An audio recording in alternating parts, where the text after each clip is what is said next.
Hello and welcome to another episode of Experts Eating Cake. I'm your host, Michelle Thomas from the Happy Business Club. And today I'm dead excited to meet this guest because she is an expert of experts. It sounds a bit weird, but she will explain more. It's Jenna Dale from Because She Can. Where are you? There she is! Hooray! You're here today. Hello. Fabulous. How you doing? I'm very good. That's a new term for me, expert of experts. I've never really thought of it quite that way before, but I love it. I'll take it. Well, you do talk about stepping into people's expertise, people Absolutely, being visible and things like that. And I know it's not just about being visible, but it's beyond that, being noticed. And when you're being noticed, you're noticed as being somebody who knows their onions, knows what they're talking about, leader in their field. And those are the kind of people that you work with. But we'll talk to you a little bit more about that because first things first, as always, in Experts Eating Cake, it's about the cake, really. Of course, we're only here for the cake. We're only here for the cake. All right. What have you got? What have you got? Show us, Jenna. I have got a M&S, very special M&S blueberry muffin. Oh, I love it. I did toy with the chocolate one. yeah. But the problem with the chocolate is sometimes it can be a little bit too sweet and I get a massive sugar spike and then I just end up crashing and I'll be sitting there like, oh. Oh, no, you don't want that. When you've got stuff to do, you really do want that. I have got chocolate cake, but I've got the tiniest chocolate cake in the world. It's a little brownie, courtesy of my 9-year-old son, Isaac. He said, Mummy, I have a box of these brownies. You can have one if you're having a cake interview this week. And I said, thank you very much. Saves me having to go to the shops. And it is really tiny. Right. The box was like this big. And this thing is just like minuscule. All right, then. Go on, then. You go first. I'll open my brownie. And tell us what it's like. Well, this is a blueberry crumble muffin. Ooh. It's even got like a blueberry compote with it. Does that mean it's gooey in the middle? I like goo. Do you like goo? Oh, yeah. Oh, yeah. Well, I like it dry, but I like it gooey as well. I don't know what this is like. Poppets. You know the sweets? Poppets. Yeah. It's one of them. Poppets brownies, caramel flavour with chocolate. Look at the size of this. It's like not even a full-size brownie. It's like a mouthful. Yeah, pretty much. But I'm going to enjoy it anyway. It's been pretty slim pickings in the cake department in our house recently. I've not been too impressed. Although I did have cake for breakfast yesterday. Was it yesterday? Monday. Because it was my friend's birthday and I took her out to our local cafe. And I had cake for breakfast. So let's have a try of this. Nice.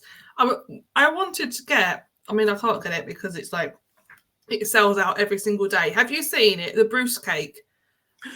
On Instagram. Yes. They're opening up in Manchester this very soon. Oh, they get baked. Yes. I can't wait.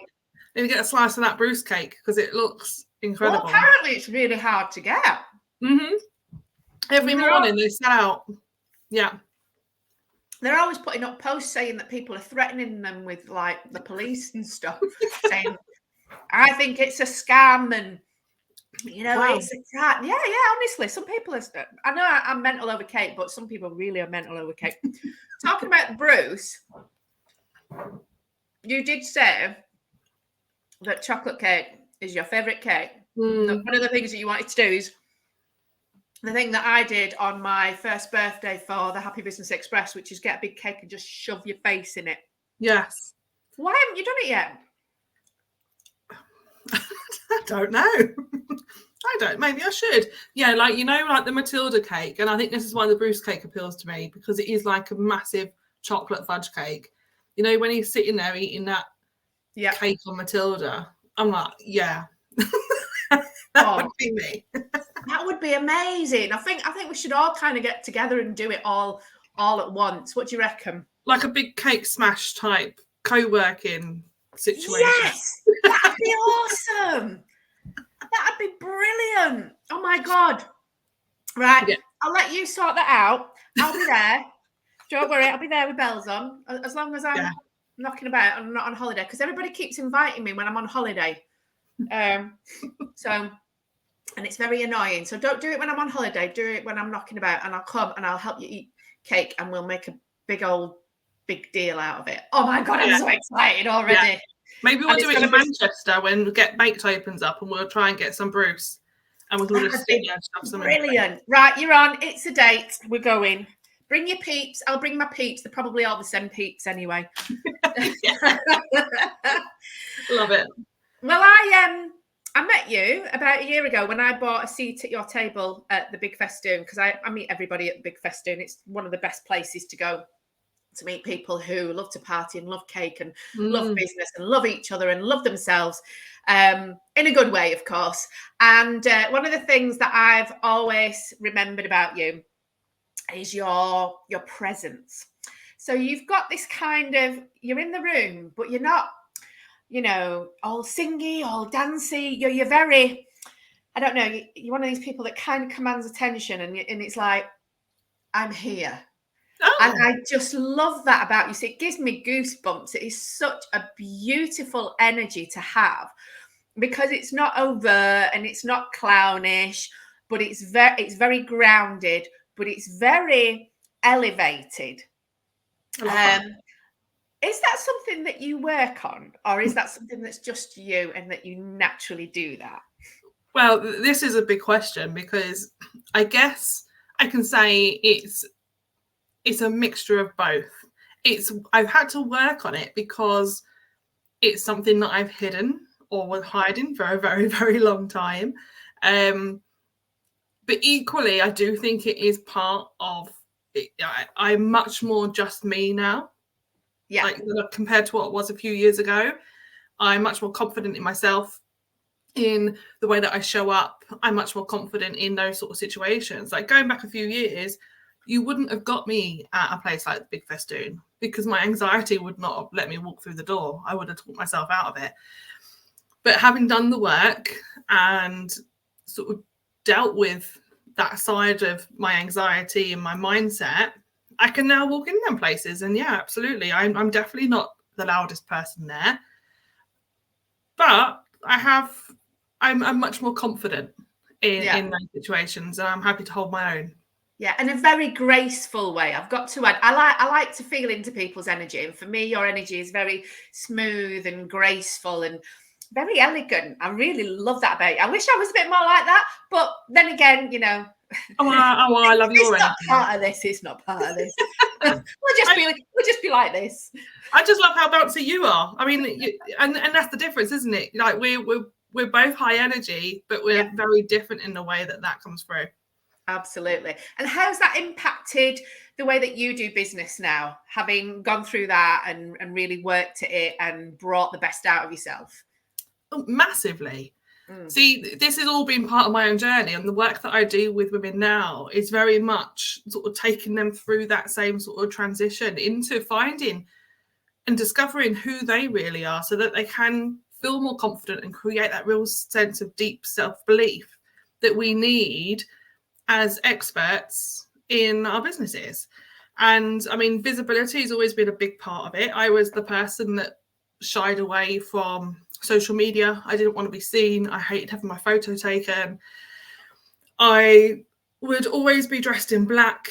If we went into a restaurant, I'd want to be sitting in a corner so no one could see me, and so I could keep an eye on everyone just in case they were looking at me. I was really, really self-conscious. I had very low self-esteem. And it was only when I started my first business as a bridal makeup artist that I realized that if I wanted to grow my business into anything that was going to create sort of a generous income, I would have to be more visible. People would have to see me. They'd have to be able to trust me. And it was hard. It was really, really hard at first. I had a phobia of going live. Wow. I would, probably about 18 months, I was thinking, right, I'm going to try and go live. I would hold my phone in my hand, and just as I go to push the button, sometimes it felt like an electric shock would go through my hand, and I'd just fling my phone across the room. I'd be like, no, I can't do it. It was a proper phobia. And just doing a lot of the deep inner work, working on my self-confidence, and the anxiety, the negative thinking patterns, changing them and realizing that most people weren't really thinking about me. And I think that was a lot of it. It was that fear of judgment, being worried about what people would think of me, because I was projecting all of my own insecurities onto them and expecting that that's what they were thinking of me. And when I started realizing, actually, most people are so wrapped up in their own thing. Yeah. You know, even if they do have a negative judgment, because as human beings, we do judge each other. Of course we do. It's natural. So even if it is a negative judgment, it's a fleeting moment and it's past and they're moving on to something else. Well, I'm still sitting there ruminating and worrying about what people are thinking. And I realized that all that was doing was holding me back and keeping me stuck. And I had to start letting go of that. And that's really the start of the journey for me. Yeah. And it's never the end of the journey either, is it? It's never the end of the journey. And I think one of the most interesting and most poignant things about that is that you're not alone in that. The way that you felt then is quite prevalent, especially the way that things are being structured now in small businesses and people that are coming to it with a real sense of passion, a real sense of purpose. It's that very tentative steps of moving forward and actually saying, here I am in the world. And the world is a very noisy and busy place. And sometimes it makes you retreat again, because you can't get yourself far enough for it to make a difference. And then you kind of scare the crap out of yourself and you go back again. And I know that it's a cycle that a lot of people that I work with as well go through.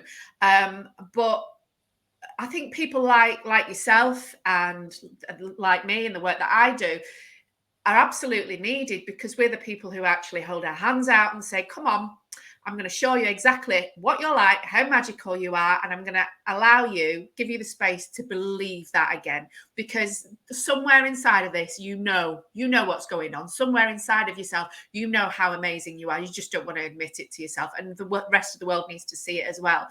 And that is why the work that you do, and the work that I do is absolutely vital. So where did the name Because She Can come from? Because you've got a podcast as well of the same name. It's a brilliant, I don't know, it's just such a inspired name. Where did it come from? The name itself, it just sort of sprung to mind. It was something that when I started transitioning into the coaching world, and I knew that what I wanted to do was to empower women to really show up as themselves and have that confidence. And a lot of that come from when I was doing makeup. You know, I'd have women come and sit in my chair, and probably 9 out of 10 women would sit there and just pick themselves apart. And they were relying on me to make them feel better about themselves by doing their makeup. And yeah, absolutely, they did. You know, when I show them the mirror and they get to see themselves and they feel really good about themselves, and you could see that confidence coming through, and they could just strut out into the world and feel really good. But it was all very temporary. And, you know, the next day the makeup would be off and then they'd sit there picking themselves apart again. Yeah. And having gone through a lot of that sort of, and doing that work myself and realizing, you know, I've got a lot of potential here that I'm not tapping into because I'm too busy stuck in my own head and holding myself back. That's when I realized I wanted to go into coaching. So I always knew that I wanted to work with women. I always knew that I wanted to empower them to have their own businesses, because coming from a corporate background, I had some, you know, there was some different instances that happened because I was a woman that wouldn't have happened if I was a man. And I certainly felt that. And I knew that I wanted to work for myself, so I didn't have to, you know, report into a boss, male or female. It didn't matter if it was male or female, but generally I didn't want a boss. But equally, I didn't want to be controlled by what other people would say. This is what you need to be doing. This is when you need to work. No, you can't have holiday here. I wanted that freedom, and I wanted to help other women find that freedom. Yeah. But not just in the sense of, you know, choosing the hours that they work or creating the finances that they want to create. Also having that freedom from themselves, because as women, we've been held back for thousands of years. Yep. Now we're finally getting a chance to really sort of break out and have a voice and be heard. Yet women are still holding themselves back. They don't, because we've had it conditioned into us, you know, to be quiet. No one wants to hear what you got to say. If you start getting too loud, they just call us emotional or hysterical. Or pushy, or in your face. Or... Yeah. So it was very much, you know, it was all about empowering women. And because she can, they're sort of evolved. Even since I started using that term, I now like to say, because she can, you can too. I love it. It's almost like, okay, if we can see a woman doing amazing things, we know that we can do that too. And there are so many brilliant female role models out there. Because she can is about creating more role models. Because if we can really push and reach our potential, and I think, to be honest, I think potential is like an ever evolving thing. I don't think there's any limit on that. But if we can just keep going and pushing our potential, we're creating role models for younger generations of women that are coming up behind us. So yeah, it's for me, it's a really, really powerful thing. And a lot of people love the name because they can just feel the empowerment from that. Yeah, the whole thing about being a role model is an extra layer of motivation. It's a really beautiful way of understanding that you are so powerful that you could potentially leave a legacy. And who are you not to do that? Because you're part of this world and you're an amazing human being with lots of gifts and knowledge and experience that the people need to see. And I think sometimes flipping that little switch in your mind and the way that you think about it, that from who am I, who are you not to, can be the thing that really makes a difference into how you stand, how you show up, how you put yourself in the world, and how real and genuine you are, and where that place actually comes from. And it is one thing to be seen, because we do talk a lot about visibility. I mean, the first step is, you know, coming out from behind that boulder and actually peeping out to see what's there and what's possible for you, and being bold and brave enough to do that. But when you're doing that, you're looking out into a world where everybody else is kind of doing that as well, and the world becomes noisy. So I think the work that you do now, especially with the people that have gone on the journey with you and evolved with you, is about not just being seen but being noticed. And this is the reason that I was saying about being an expert. Because when you're an expert, you're at the forefront of everything. You're kind of leading the way. I always think of it like the Pied Piper. I always imagine like I've got a string of rats behind me. Yeah. And the children are rats. Both. They're both, yeah. and I'm piping along. It's like, come on, kind of thing. But being at the forefront and being seen to be an expert, because we see a lot of people all the time. It's like, who do we notice? Will you be noticed? Will you be noticed by the people that will get the most from you? Because we're not going to be noticed by everybody, because not everybody is interested in what we've got to say. But the people that are, the people that it make a difference to, will be the one that notice you. So I'm guessing that a lot of the work that you do around being seen and being an expert is about becoming noticed. Can you give us like a couple of little juicy tips about how that can come about?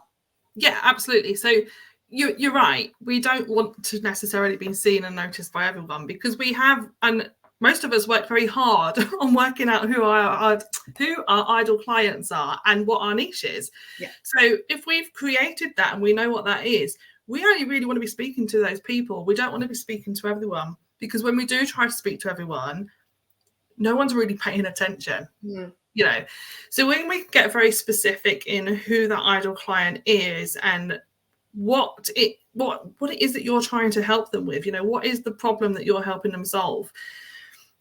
When you speak to one person, and it's like, just focus in on one single person, someone that you love working with, like a past client or a current client that you absolutely adore and you love working with. I always like to think, when it comes to your content and your messaging, act as if you're answering a question that they've asked you directly. Because when you're speaking to someone in that way, it sounds much more sort of conversational and relaxed, and people really connect with that. But equally, if you're speaking to their very specific pains, needs, wants, and desires, they're going to pay attention. Whereas if you're trying to sort of be too broad, it's not specific enough for people to take notice. And like you said, it is very, very noisy in this online space. We're all trying to be visible, and if you've done the work to be more visible, then well done to you, because that is a massive obstacle in itself for so many of us. But now you really need to get very specific in who that person is that you're trying to speak to, and really, really use. And the best way to do this is market research. And this is something that not enough people do properly. Yeah. Is actually sit down and have a conversation with your ideal clients, and don't just ask them the really sort of high level generic stuff. Now, a lot of coaches teach, ideal client avatars. Like they draw a little stick man on a piece of paper, then they just list all like they've got a dog and they went to university and they live in Scotland, and all these really sort of like very demographic based features about their ideal clients. What we really want to know is, what are they thinking and feeling? What are the beliefs that they're holding on to about themselves or about their business? And then what is it that they actually want? So if we look at their current reality, what they're thinking and feeling, how that plays out into their actions and behaviors, and then we want to look at their desired reality. What is it that they actually want to change? How do they want to be feeling instead? How do they want to be acted? What habits do they want to switch around? But if it's looking at growing their business, why do they want more clients? Why do they want more money? Because we all want more clients and more money. But why? Because none of us start our business just to hit 5K, 10K, 100K, which is great. And some people use that in their marketing. I'm not a massive fan whilst I'm marketing myself. But no one really started their business just because they want to make 6 figures a year. They started their business because they want to spend more time with their families. They want to travel more. They want to be able to donate money to their favorite charities. They want to have more of an impact. There's so much more behind the money and the amount of clients that they're bringing in. Mm-hmm. So tapping into their current reality, where are they? What are they thinking and feeling? And then tapping into what it is that they really want, and speaking to them like that through your messaging is how you're going to get noticed when it comes to content. Now, the second way that you really get noticed is through your identity. And this is where I talk about expert identity. Yes. Because it's about the way that you show up as the expert. Now, I know not everyone resonates with the term expert. Yeah. It could be a leader, it could be a guide, a mentor, teacher, whatever it is that really resonates with you. But ultimately, you need to be showing up with a level of confidence and self-belief to create authority. Your clients need to see that before they're going to put their hand in their pocket and invest with you. Because if you don't have the confidence in who you are and what you do and how you help people, they're going to sense that, and they're going to look to the next person that does have that. Yeah. So it's really, really important to make sure that the way that you're showing up and the identity that you have, and when I talk about identity, it's what you believe about yourself, it's the energy that you convey, it's those labels that you put on yourself. If you've got these really negative labels, like I'm lazy, I'm fat, I'm ugly, I'm whatever these negative labels might be, they're playing into the way that you're showing up. Oh, yeah. I absolutely and totally agree with you about that one. Yeah, totally. Absolutely.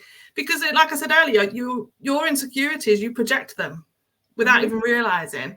So you need to be projecting more positive labels. So it's switching the labels around for something that is going to serve you much better. It's looking at the deep-rooted beliefs that are stopping you from taking the action to really show up and stand and own your place as the expert.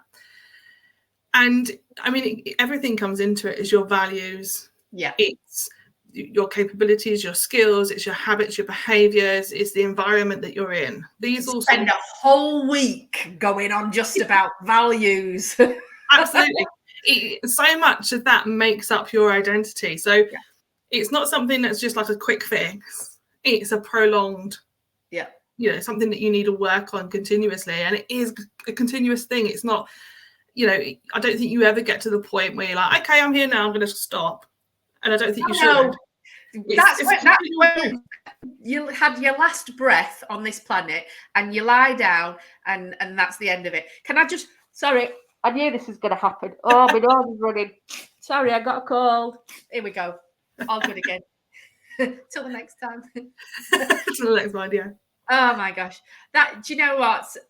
I feel like I'm in a coaching session. This is so good. I can see how much of an expert you are just by sitting here and just absorbing it all myself. One of the things that I wanted to ask you, and I ask a lot of the people that come on to Experts Eating Cake about, is the things that have surprised you along the way, because we get into our heads, and we know what we talk about, we understand what we talk about, we can put it out there, but along the way sometimes some things crop up and it's like, oh, I wasn't expecting this. Can you give us an example of something that on your journey of becoming a confidence coach, a person who helps people to step into their power, what you actually found that was quite surprising? I'm sorry, I'm gonna have to you blow away. Just tell me. I think for me, I mean, coming from building a previous business, I mean, I had my own challenges and obstacles in that. When I decided to transition into coaching, I thought actually it's going to be quite simple because I've already built a successful business. But coming into the online space, it's like a completely different beast, because building a local business is a lot easier in a sense because you have got a very sort of targeted area where you're marketing yourself. When it comes to the online space, obviously it's open, it's a free-for-all, it's so noisy, there's so much going on. And really trying to stand out and get noticed by the people that you want to be noticed by is so much harder. Yeah. Especially when you don't know and you're not very clear on who you are as the expert and what it is that makes you truly unique, and then how to convey that through your messaging so that it does stop the scroll, so that people do start paying attention and noticing what you're about and coming and following you and then deciding to work with you later down the line. So I think that was a massive surprise for me, is, moving into the online industry has been a huge challenge in itself. And it's something that I've had to spend the last few years working on, how do I write or create the right messaging that really hits the mark? How do I create offers that people actually want to buy? And that's a big one, because we all sit there, and I think most entrepreneurs could put their hands up to this. We start off by creating offers that we think people want because it's a great idea, when we think, right, okay, well, I've been through this and this is what I would have wanted, and quite often make assumptions about our ideal clients and what it is that they really want, when in fact that's not what they want or need at all. So I think that takes me back to the point I made about the market research, is the amount of people that don't do it properly. They don't sit down and have conversations. They may create like a survey and send it out and get people to answer a few questions on a survey, or they might put a couple of poll stickers on their stories and get people to vote, which is great, it's helpful, but actually learning about the subconscious levels of our ideal clients is what makes all the difference, because when you're speaking to the subconscious, it's so much more powerful and people start paying attention. Opening a little emotional box and having a look inside and speaking to whatever's inside that box, as opposed to, their general situation. It is a lot of it is about hitting them in the heart, because when people make decisions about what they want to do, once they go beyond the head decisions, when it comes down to it, they'll only become brave and jump into something when they feel it in their heart. And a lot of people don't trust themselves to do that. Yeah. So they end up back in their head again and, doing things that essentially may or may not work for them. If they're coming from the heart and they're making that decision, and you've spoken to their heart, that the match is absolute, and that they're going to get out of it what they always needed and intended to get out of it, because it's so aligned to the message that you have actually put out there. Yeah, absolutely. And it comes from connection. It's creating a connection with your ideal clients, both through your content, through your messaging, and through you. Using your lived experience, using your energy, using your knowledge, showing people that you are the expert, that all comes into really creating that deep connection, because that's what your ideal clients need. Most people buy through emotion.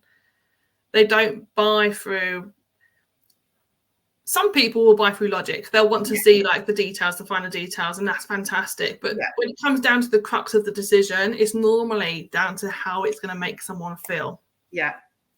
I think some people more than others, but definitely there's at least a little element of that. I've just been thinking, I'm going to throw you a little curveball question. Sorry, Jenna.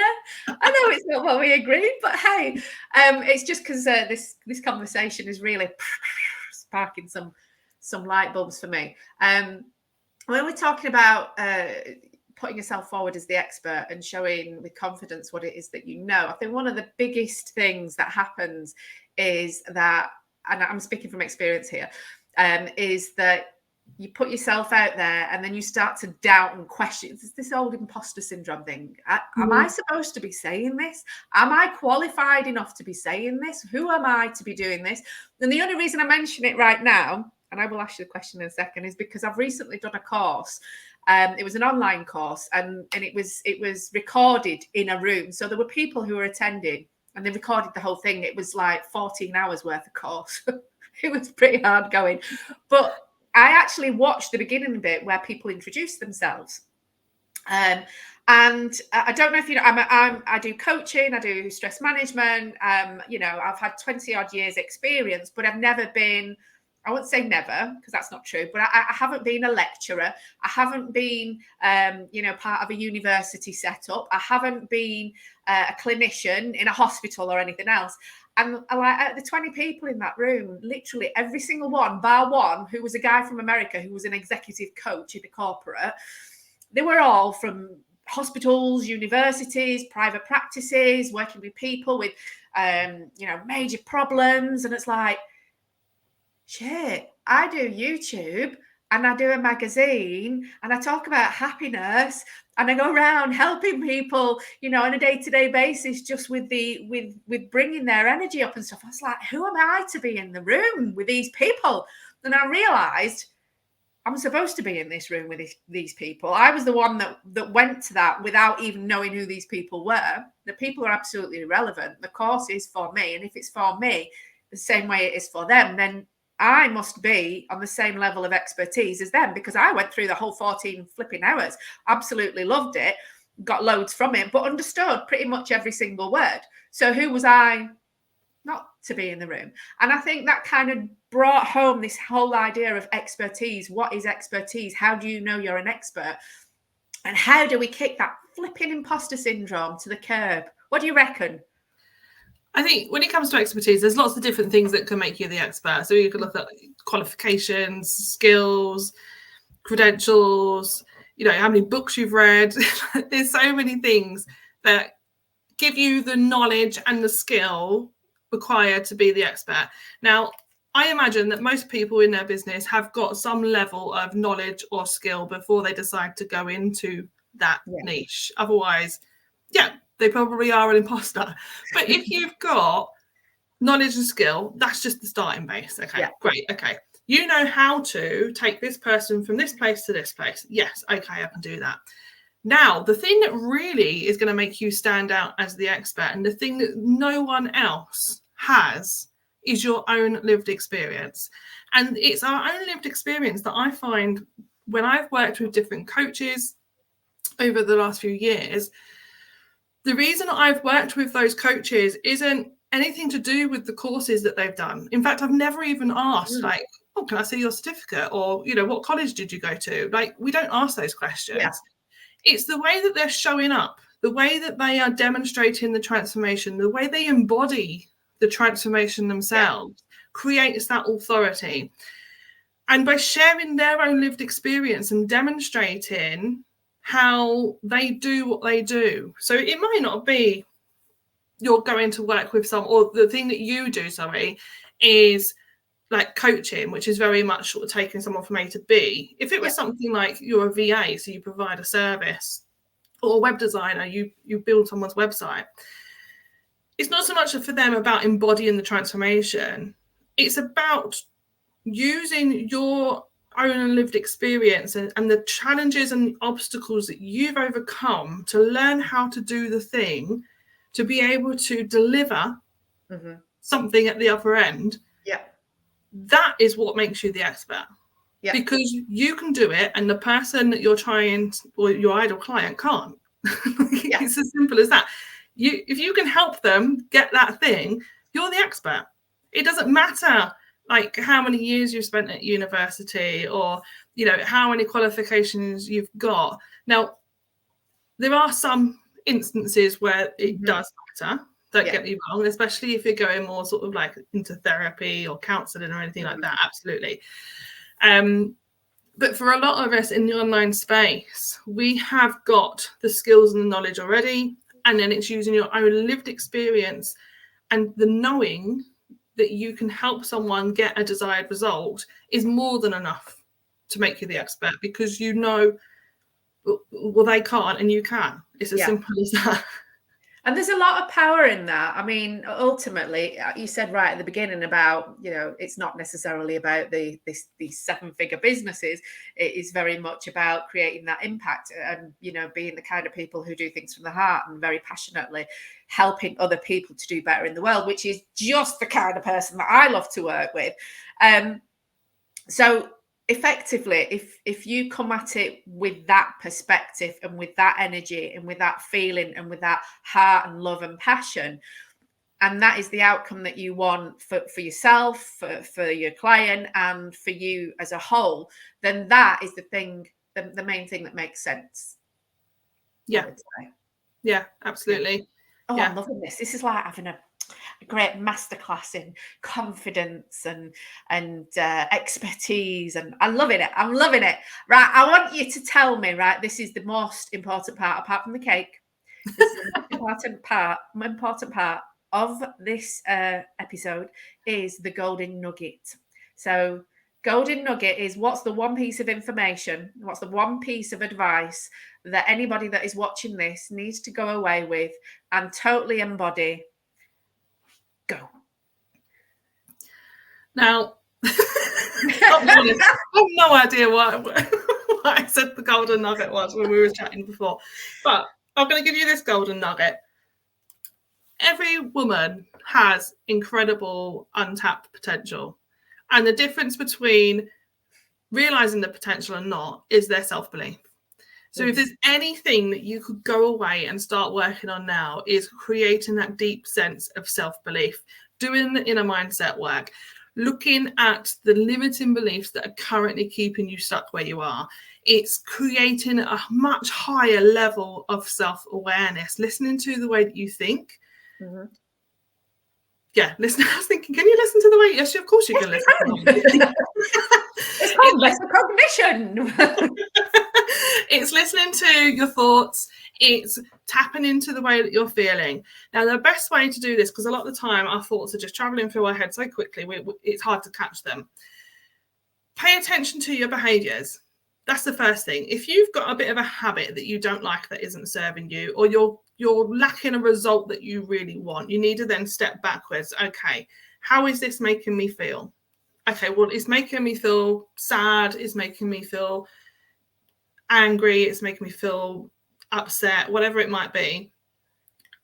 It could be just, it's making me feel stuck. It's making me feel stagnant. It's making me feel like just, ugh. Whatever that feeling might be, start paying attention to that. Next time you're feeling that, sit there and ask yourself, what's brought me here? What's triggered this emotion? Why am I feeling this way right now?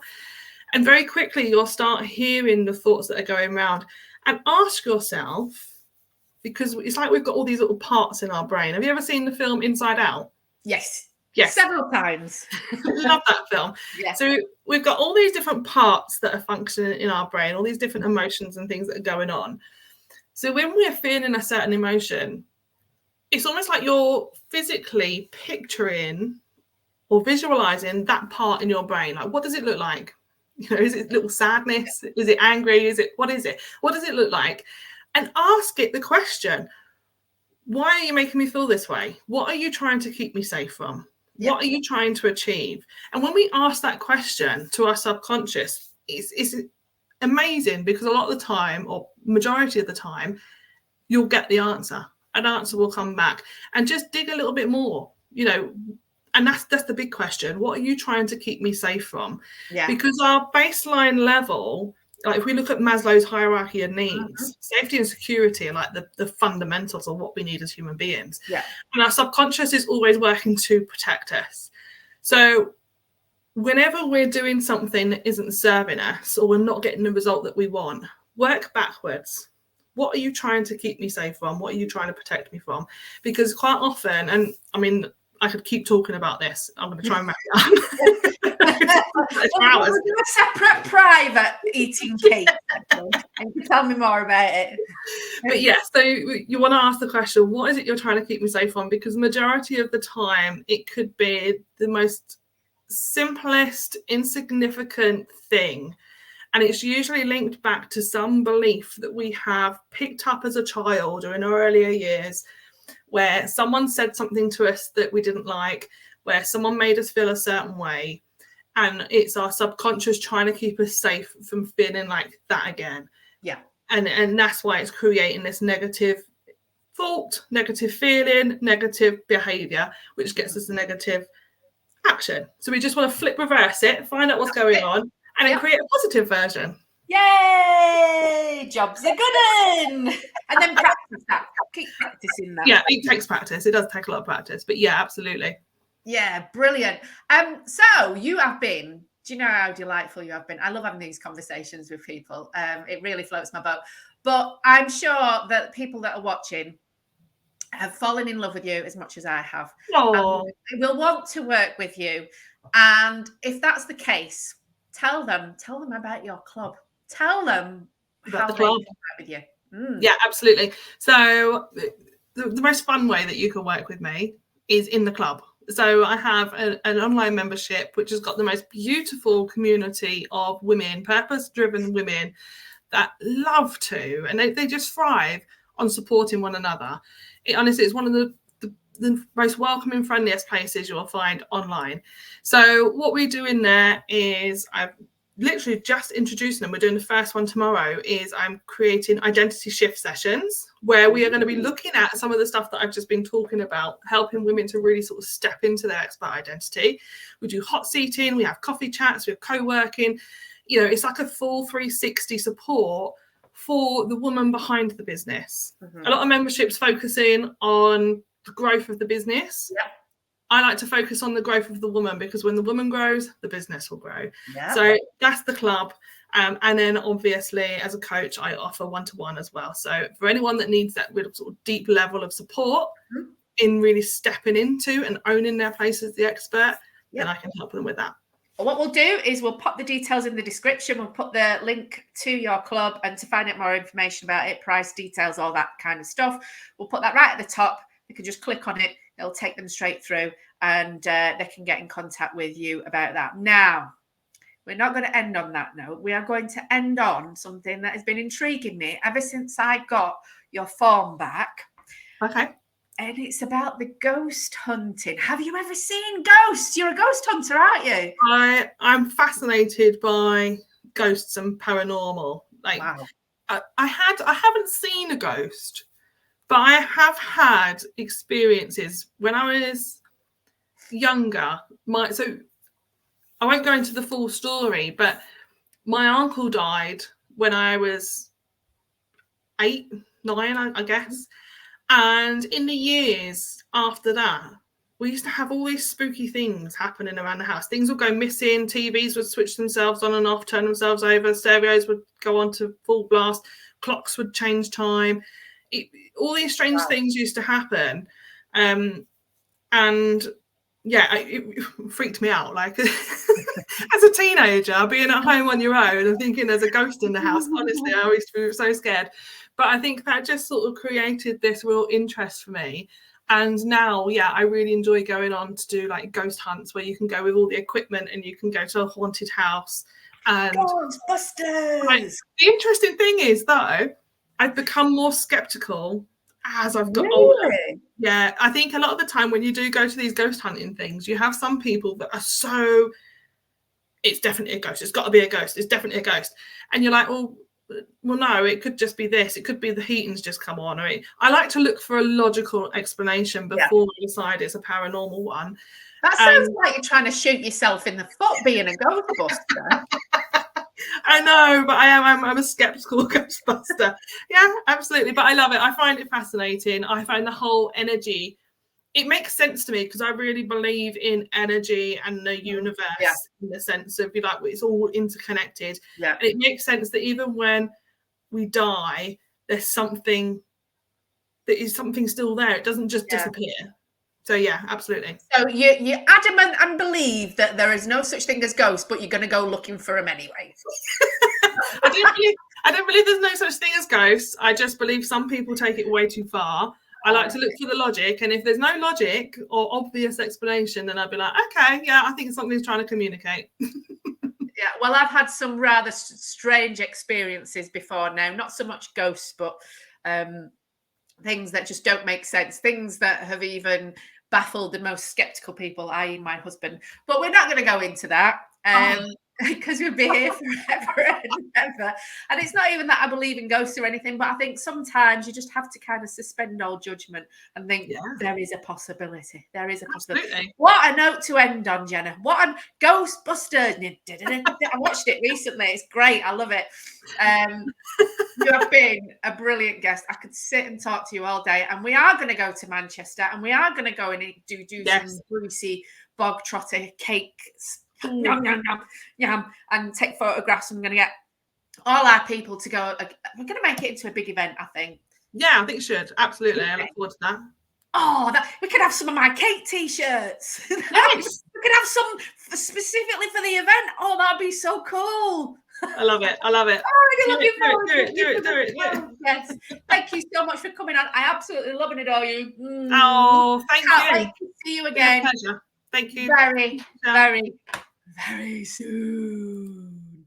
That was the amazing Jenna Dale. And if you want to be part of her group, part of her lovely posse, start to feel into who you really are and bring out your expert self and your most amazing self, then you will do no better than to actually click on the link below and actually find out what she gets up to and what you can get up to with her as well. That doesn't involve eating cake or hunting ghosts.